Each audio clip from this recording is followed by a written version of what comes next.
Assalamualaikum warahmatullahi wabarakatuh.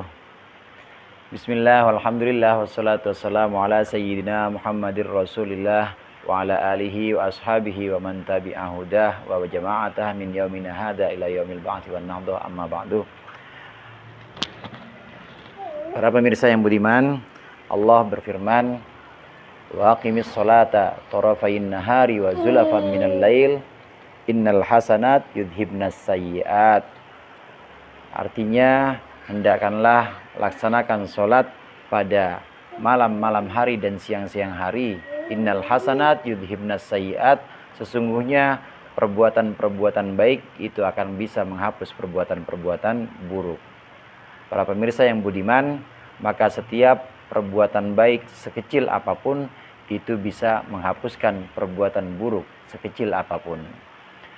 Mudah-mudahan puasa yang kita jalani pada hari ini, demikian juga semua amalan-amalan baik ini bisa menjadi penebus, bisa menjadi penghapus bagi dosa-dosa kita sebelumnya. Karena bahkan perkataan yang sangat ringan diucapkan itu bisa memenuhi timbangan kebaikan dalam mizan atau dalam timbangan amal kebaikan kita. Kalimatani khafifatani fil lisan yamla'anil mizan. Ada dua kata yang sangat mudah diucapkan dan juga penuh memenuhi timbangan, yaitu subhanallah bihamdihi subhanallahil azim. Dan dalam kesempatan lain Rasulullah sallallahu alaihi wasallam juga bersabda, man qala la ilaha illallah thalatha marrat, siapa orang yang mengucapkan la ilaha illallah thalatha marrat 3 kali fi yaumihi kana lahu kafaratun lidzambin asabahu fi dzalikal yaum. Maka ucapan la ilaha illallah 3 kali itu bisa menjadi penghapus dosa untuk dosa yang menimpanya pada hari itu. Para pemirsa yang budiman, ucapan la ilaha illallah kadang disebut dengan kalimat tauhid, kadang disebut juga dengan kalimat thayyibah. Kalau kita renungkan, maka la ilaha illallah ini adalah ucapan yang memang diajarkan oleh Nabi Muhammad SAW, bahkan oleh nabi-nabi sebelumnya.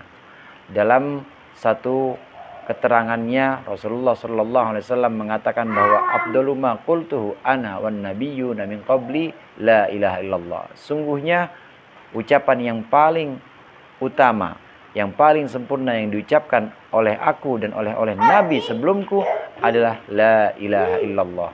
Maka la ilaha illallah kalimat tauhid, kadang kita sebut dengan kalimat thayyibah, kadang kita sebut dengan kalimat baro'ah. Ini adalah ajaran inti dari agama Allah yang dibawa oleh Nabi Muhammad, bahkan nabi-nabi sebelum Nabi Muhammad.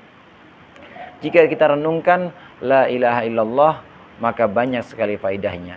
Namun Syekh Nawawi Banten di sini merincikan bahwa la ilaha illallah mengandung 12 huruf, mulai dari lam, kemudian alif, kemudian hamzah, kemudian lam, ha, dan seterusnya sampai haknya lafaz Allah. La ilaha illallah ini ada 12 huruf. 12 huruf ini ada yang mengatakan bahwa ini adalah merupakan perlindungan kita pada 12 jam yang ada pada setiap hari kita. Namun Syekh Nawawi Banten mengatakan bahwa 12 huruf yang ada dalam la ilaha illallah ini adalah mewakili 12 ibadah-ibadah badan. 12 ibadah-ibadah badan dan ibadah-ibadah hati yang pokok dan harus kita lakukan. Apa saja 12 ibadah badan dan ibadah hati itu? Yang pertama yaitu 6 ibadah badan, dan bagian yang kedua yaitu 6 ibadah hati. 6 ibadah badan yang sering kita temui dalam keseharian kita, yang pertama adalah toharoh, bersuci. Yang kedua adalah sholat. Yang ketiga puasa. Yang keempat zakat. Yang kelima haji. Mulai dari toharoh hingga haji, maka ini adalah ibadah badaniah kita. Kemudian apa bagian yang keenam dari ibadah badaniah kita? Yaitu jihad. Jihad itu adalah berjuang jalan Allah. Jihad itu adalah melakukan perjuangan. Jihad itu adalah melakukan perjuangan melawan musuh-musuh Allah dan juga melawan hawa nafsu kita. Bahkan dalam satu kesempatan ketika Rasulullah pulang dari perang Badar, maka Rasulullah mengatakan, raja'na minal jihadil asghar ilal jihadil akbar. Kita pulang dari jihad kecil menuju jihad besar. Apa jihad besar itu ya Rasulullah? Yaitu jihad melawan nafsu yang ada dalam diri kita. Para pemirsa rahimakumullah, setelah ibadah-ibadah badan seperti syahadat, ikrar kita menyatakan bahwa tidak ada Tuhan selain Allah dan juga menyatakan bahwa Nabi Muhammad adalah utusan Allah, kemudian diikuti dengan sholat, zakat, bahkan sampai haji sekalipun, maka ibadah badan yang terakhir itu adalah jihad. Jihad di sini yang paling besar adalah jihad melawan hawa nafsu kita. Kenapa jihad ini menjadi ibadah badan yang paling penting? Karena untuk menuntun kita supaya sholat kita, supaya puasa kita ini tidak menjadikan kita orang-orang yang merasa paling benar. Jangan sampai puasa kita membuat kita menjadi orang yang paling berpuasa.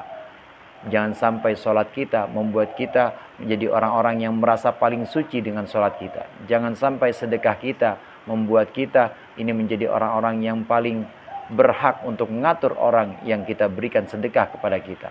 Maka jihad ini menjadi ibadah badan terakhir, ini adalah sebagai satu ibadah penyempurna. Di mana dalam ibadah badan lahiriah, ibadah sholat, zakat, sedekah dan lain sebagainya, maka harus dengan kesungguhan hati, agar ibadah badan kita tidak menjadikan kita orang-orang yang merasa paling suci, agar puasa kita tidak menjadikan kita orang-orang yang merasa paling benar dengan puasanya. Oleh karena itu, di bulan Ramadan ini, orang yang berpuasa, orang yang menahan hawa nafsunya adalah orang-orang yang benar-benar meliburkan hawa nafsunya dari ego atau dari perasaan aku, bahwa aku berpuasa, aku sholat, aku sedekah. Maka puasa kita ini hendaklah menuntun kita menjadi orang-orang yang merasa bahwa sesungguhnya puasaku, ibadahku, sholatku tidak akan bisa terlaksana kecuali dengan tuntunan Allah, kecuali dengan taufik dari Allah.